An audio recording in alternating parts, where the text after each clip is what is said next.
All right, there, Florence Murray, kicking off our show with that beautiful song this morning.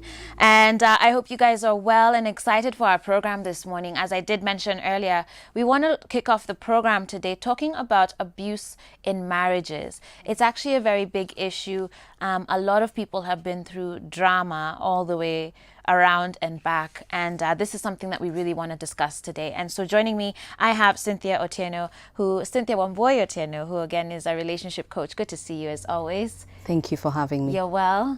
I'm well. Good. April Thank you. imeanza vizuri. Yes, it has. I hope you didn't get pranked or fooled yesterday. I did. My kids did that. Yeah. At least it's your kids. You have to forgive. You have no choice. Yes. At least they have a sense of humor. Okay. Yeah.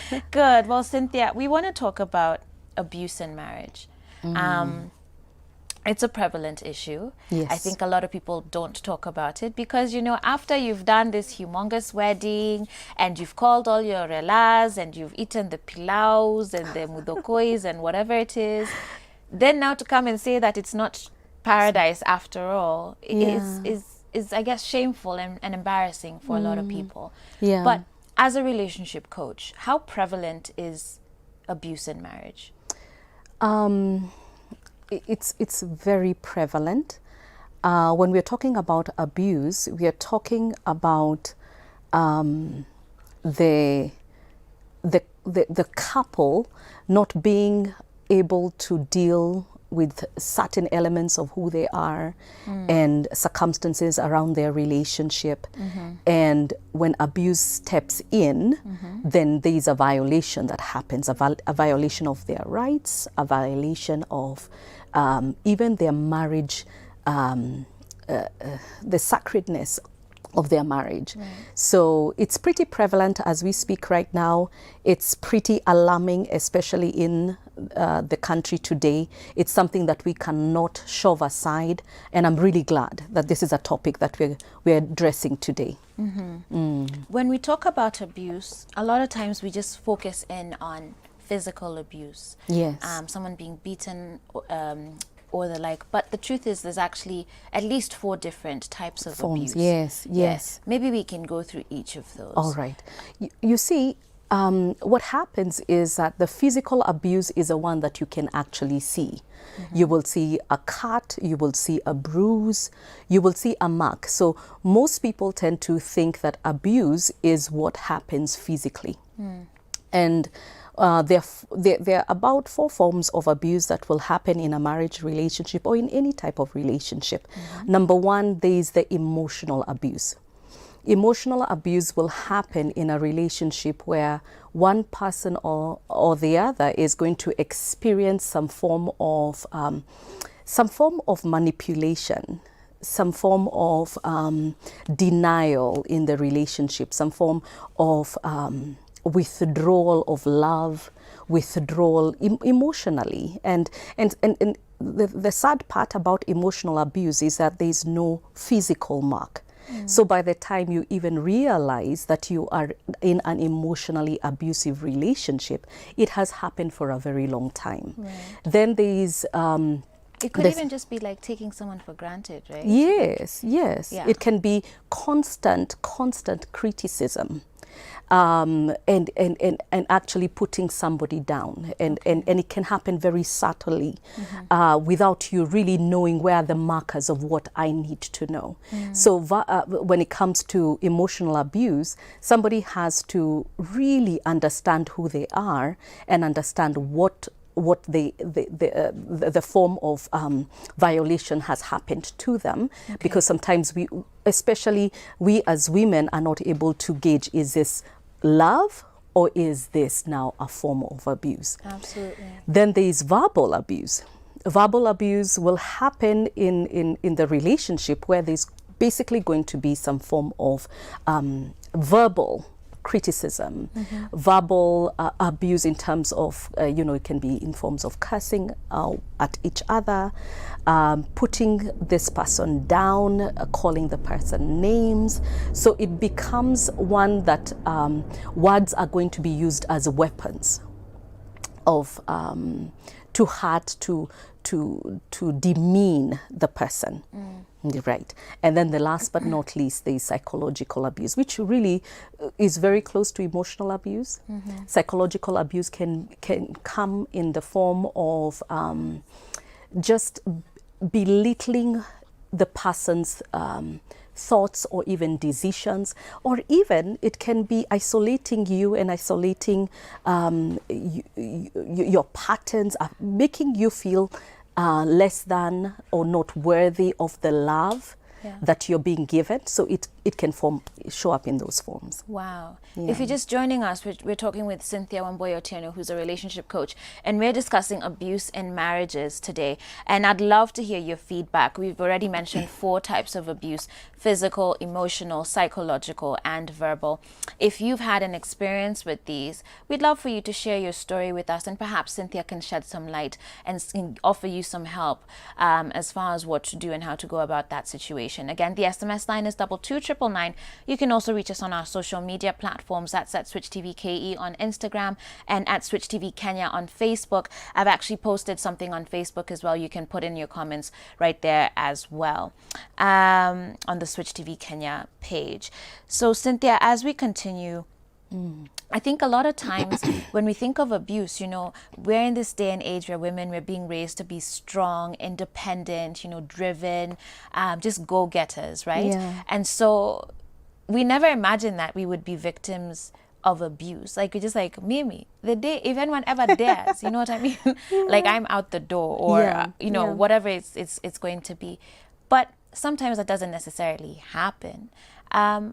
So is there something to, when you've coached and looked at, counseled different people who've suffered through abuse, are there any links as far as either emotional issues within the person or esteem issues within the person that you're sort of finding, not to justify abuse by any means, but just to sort of say, by the way, this person was already vulnerable because of this and this and this, and I'm seeing that trait in various people that I've coached. Oh, okay. Yes. You mean like the red flags? Is there a way to see the red flags before? I guess there's the red flags for the person who is abusive, but even for us as individuals, so that by the time I'm saying I am a strong woman, but then somehow I find myself, being agreeing or accepting verbal abuse, or accepting psychological abuse, because there are those cases where people have stayed in these relationships for a very long time. Yes, you see, Joyce, the thing is that there's no face to abuse. What it happens to the best of us, it happens without us even actually being able to know that this is what it looks like, it smells like, it tastes like. So what happens is that for a woman, for the strong woman, she would find herself in a situation where she's not able to really discern or even determine what this is. My take is that this strong woman needs to be able to look inward and be able to reflect on who she is, reflect on the things that, think about it this way. I'm bringing up daughters. I'm bringing them up in a manner that they will be able to first be confident, be able to understand when yes is yes and no is no. Be able to actually be, not only just discern, but be able to affirm them so that they can be able to know the right direction when it comes to relationships. Sometimes the best of us have not been able to draw the markers and the boundaries of what our yes looks like and our no looks like. That makes us very vulnerable to any form of abuse. And sometimes it can be something we don't even realize that we are being manipulated or we are being abused until it's too late. It can be by, if you really loved me, you would actually do this to me. If you really loved me, you would show me. Okay? And sometimes you feel like, oh, I really do love you. I really do want to do that. But I'm emotionally being it could be manipulated into doing something that I really do not want to do. And I think that's, especially with something like psychological abuse. Yes. Like that plays in so directly. Yes. Because I've heard of people who actually say, but you know what, I deserved it. And I'm like, no, honey. No. You do not deserve any No one abuse. deserves any form of abuse. Yeah. I've had that too, where somebody says that I made him do it. Or she made me hit her. If only she wasn't running her mouth, Right. I would not have hit her. I feel that God has created us. And Joyce, the thing is that God has given us the ability to make decisions. Okay. Of course, there are some of us who have a very contorted way of making decisions, but we've been given the ability to make decisions. We've been, and even to have a will. Let me tell you something. When somebody says that you made me do this, that means that you have no control over what you can do, because there's no way another person can make you do something that you do not want to do. There's something called self-control. So that's really big, especially when you hear that in relationships. It saddens me. Absolutely sad. And I think this is why we're having this discussion today, and we're going to delve even deeper into it, guys. So let's get real. Let's talk about it. And Cynthia is going to be coming back after the break. And specifically, I want us to talk also about the red flags concerning relationships. Your SMSs are coming in. I'm seeing feedback on Facebook. I'm going to be sharing these in just a moment. And let me just read one before we go on break. Someone is saying, good morning. The discussion is gender-based and is biased. Men are more abused nowadays than ladies. I agree that men are abused as well today, and we're going to be talking about that, so not to worry, we're not going to be gender biased here today, okay? We're talking about abuse in all forms to whoever it is. So with that said, we're going to take a short break, guys, but we'll be back in just a bit. Stay tuned. This is Full Circle with Joyce.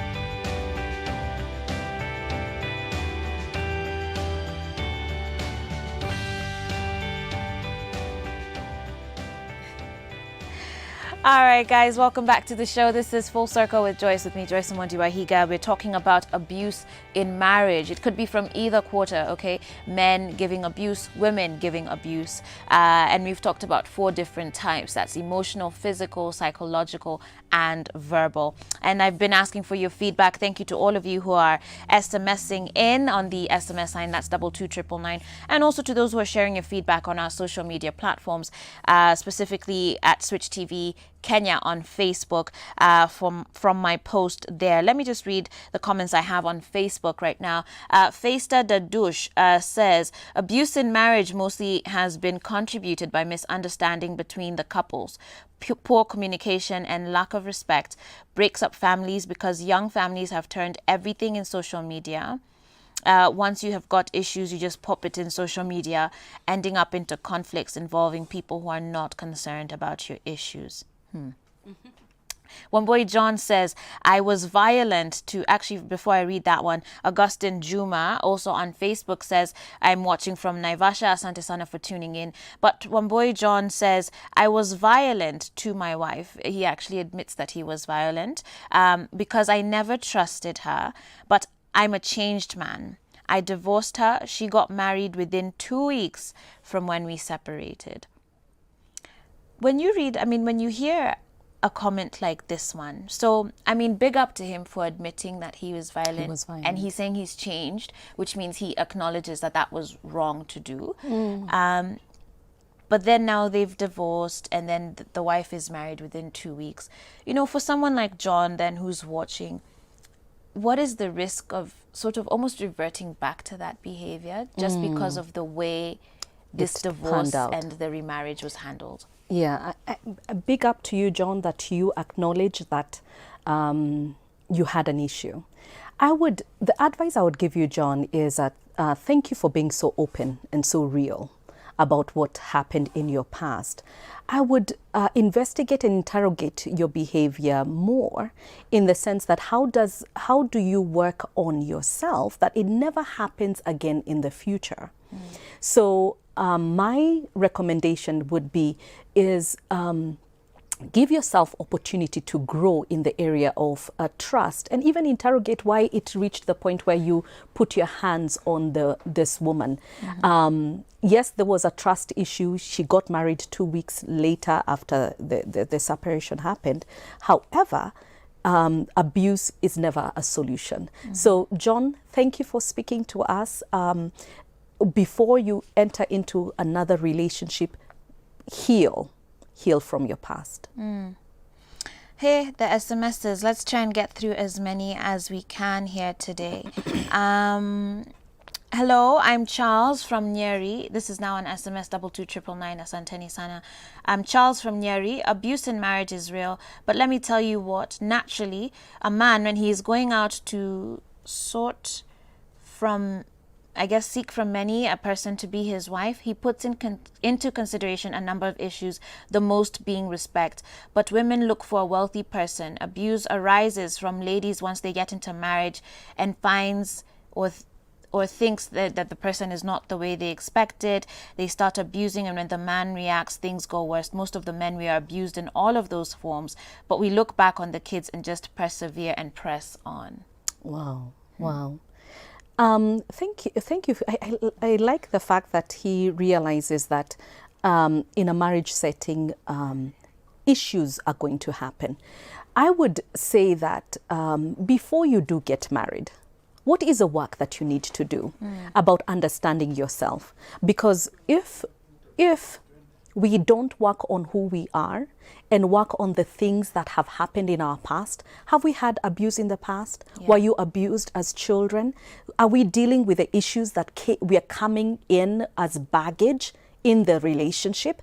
Have we begun to interrogate that in and of ourselves, and also the spouse that we're planning to marry? Yeah. We need to be able to walk into a marriage relationship having fully disclosed, having fully been naked and unashamed, so that then we can be able to really deal with the real issues that marriage bring onto the table. Right. So it's important that this discussion is had, and I like what he said, is that it's going to happen both ways. We do know of women who are currently very abusive towards their husbands. They don't necessarily hit them, but there's going to be emotional, verbal abuse and psychological abuse. So this is we will not sit here and actually say it's the men that is doing it.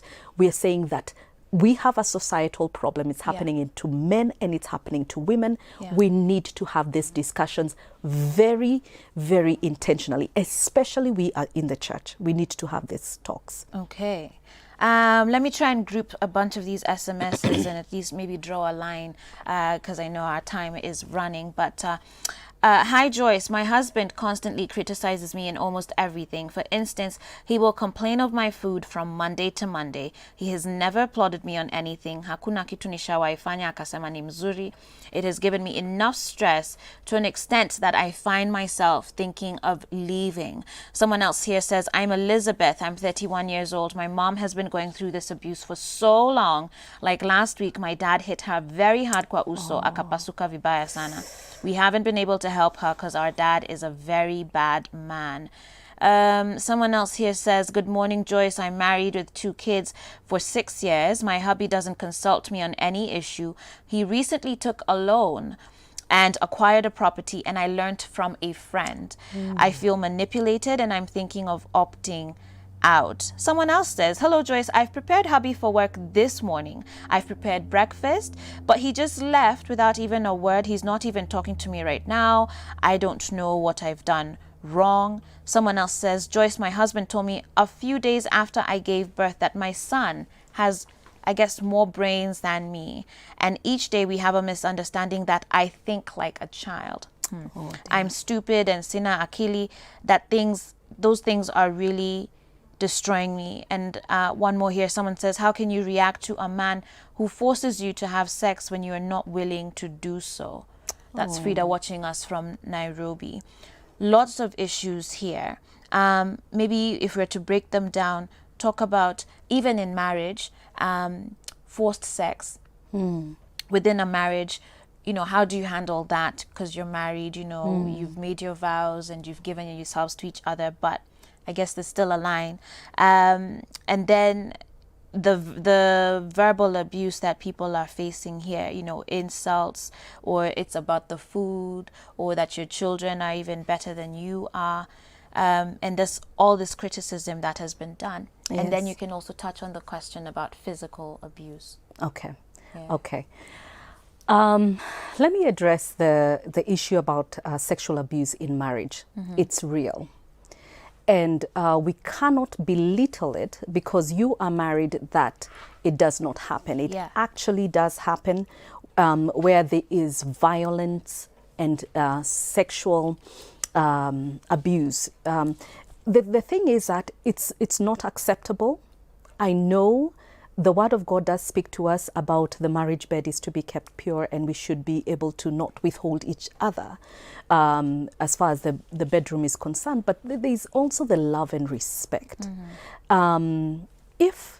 If you two are in constant communication and you're talking one with another, it's very important that if I'm a spouse that loves my wife and I love her as Christ loves the church, then I should be able to love her even in the bedroom in a manner that is respectful. And who wants to have a wife that is not going to give themselves willingly and lovingly? So what am I doing in the morning that gives me the confidence that in the night I'm going to be able to serve or be served well? So let's talk about the communication. Let's talk about what are the things that you're doing as far as love and respect is concerned.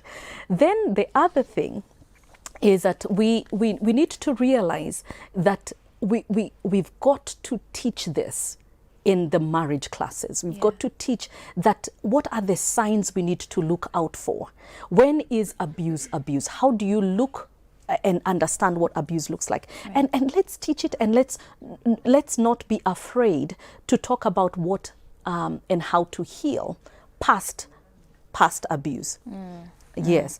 Okay. The other thing that I wanted to actually speak about is that there's a lot of silence when it comes to abuse, especially in the African traditional society, is that we've been told that from where I come from, mutumia negutumia, you're supposed to keep quiet. Your things, your manenos should be your manenos. And there's silence where abuse is concerned. There's shame. We need to be able to actually realize that when we speak and when we raise the issues, there's nothing shameful about it. We are seeking help. We need a lot of help around this area. And if we need help as a couple, please let's seek out help from professional counselors, from not your neighbors and gossip. Yes, please let's go out and get help where marriage is concerned. If we are not able to deal with it, the two of us, let's seek out for help because we need help today. Wow, Cynthia, we have to pause it there. Unfortunately, we're out of time. But thank you so much for being here today. You. Clearly, this discussion needs to happen again. Yes, it needs to be continued, and there's places that it can evolve to. Guys, that's been Cynthia Wambui Otieno sharing her insights here on abuse in marriage. We're going to take a short break right now, but when we come back, we're going to talk about the mind of a man and what really makes him tick. Stay tuned right here on Full Circle with Joyce.